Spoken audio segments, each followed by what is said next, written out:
For over 4 years now, the head of one of America's biggest automakers has been breaking away from the usual corporate script this time,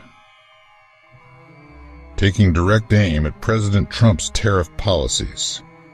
We're talking about a 25% tariff slapped on any car not made in the U.S. zero tariffs if it's built on American soil. What started as whispers in Detroit turned into a full-blown shockwave across America's industrial core. Ford Motor Company, a long-standing symbol of American steel grit,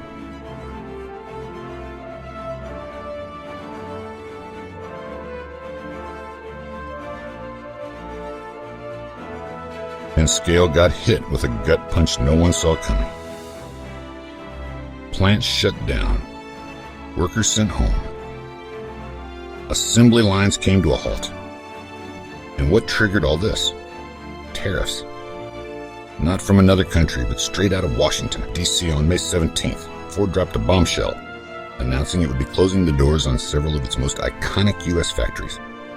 The Chicago plant, which used to crank out Ford Explorers and Lincoln Aviators, went dark. The Michigan assembly plant, home of the Bronco and Ranger, also came to a stop. Thousands of workers were told to go home and just wait for a call, and just wait for a call, and just wait for a call, whenever that might come. Why? Because of tariffs. Not the kind that offer protection, but the kind that end up hurting the very people they were supposed to help.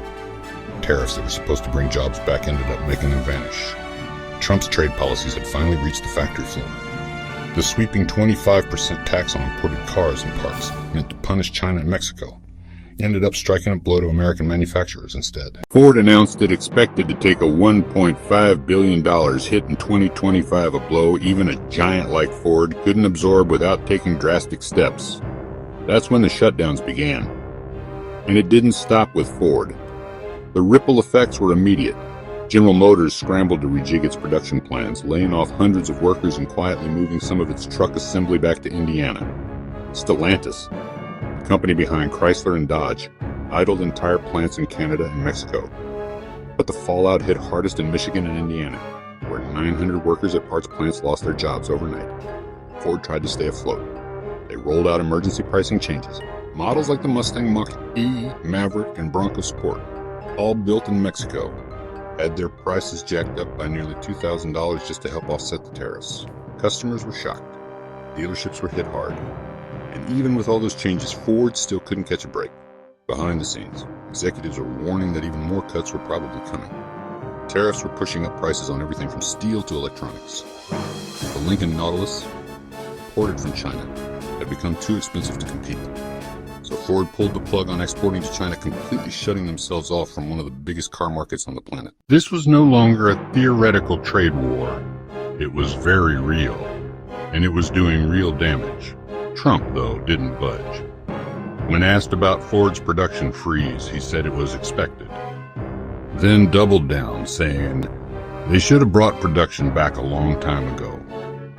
He framed the tariffs as a part of putting America first. That statement sent shockwaves through auto industry boardrooms.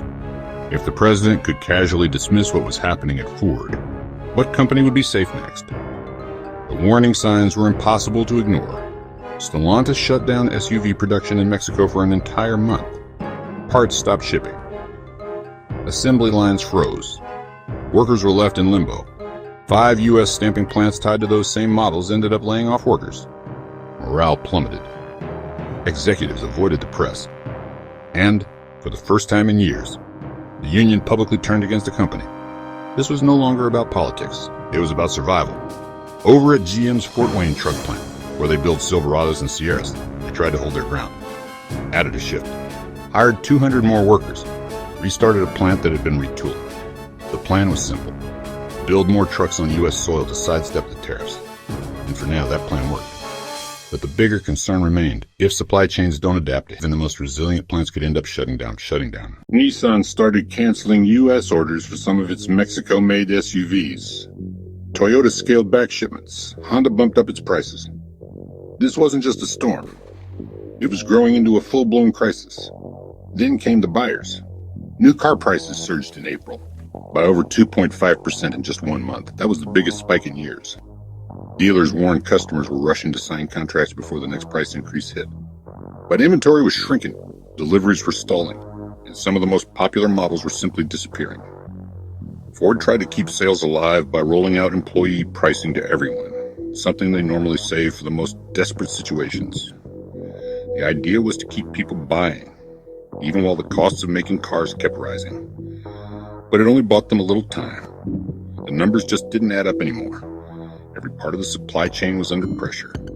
Auto parts from Mexico now cost 25% more. Cars built in Canada were getting taxed at the border. And components from China, from batteries to chips, were facing tariffs up to 30%. The companies that depended on those parts were being pushed to the edge. Ford CEO Jim Farley described this new reality as the fairest fight in decades. That sounded optimistic. But behind the curtain, Ford was slashing forecasts, cutting its financial guidance.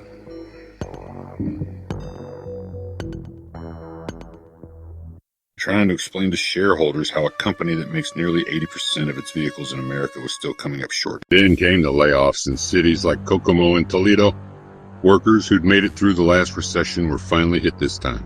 Parts lines were shut down, entire shifts eliminated, and local economies, from diners to hardware stores, started feeling the pain.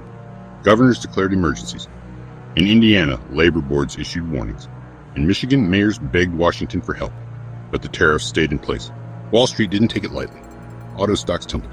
Supplier shares nosedived. Analysts warned that if this kept up, the industry could lose over 1 million car sales this year alone. And the message from Washington? Still no change.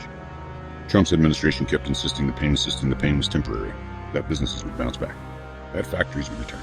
But inside the auto industry, nobody was holding their breath. Ford started rethinking future vehicle launches. GM reassigned engineering teams. Stellantis froze hiring. And what started as a quiet concern turned into a full-blown crisis.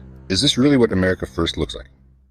Because what's being lost now isn't just profit, it's momentum. The North American auto industry used to be a marvel of coordination. 3 countries, thousands of suppliers, millions of vehicles, all part of a tightly knit machine. Now, that system's falling apart.